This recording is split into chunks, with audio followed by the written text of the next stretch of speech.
Alors, pourquoi ça marche? Moi, je pense que c'est vraiment cette notion de parler pair. Du coup, c'est les élèves qui vont aider d'autres élèves.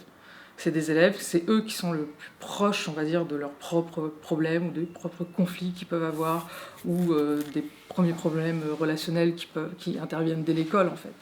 Donc, c'est eux qui sont le plus proches de ça, c'est leur compréhension, on va dire, leur jugement ne sera pas le même qu'un adulte. Aller au bout de la médiation, c'est pas forcément trouver une solution. Voilà. Une médiation réussie, on dit souvent, c'est ce que je leur dis, c'est une médiation où il y a eu de l'écoute et de l'échange. Voilà. Où ils ont pu se parler de leurs émotions, ils ont pu dire ce qui s'est passé, ils ont pu mettre les choses à plat. Si après il n'y a pas de solution, il n'y a pas d'excuses, il n'y a pas de... c'est pas très grave. La médiation, elle a abouti à partir du moment où il y a eu de l'écoute et c'est ça qui est le plus important pour eux.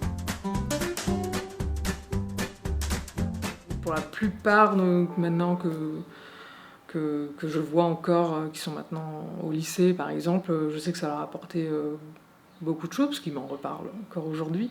Il y en a qui ont continué à être médiateurs, il y en a qui sont devenus délégués, il y en a qui se sont engagés dans d'autres projets au sein du collège, il y en a qui ont fait des films de sensibilisation sur le harcèlement, par exemple. Donc moi j'ai aussi eu des anciens élèves qui m'ont contacté pour justement leur donner des outils autour de ça.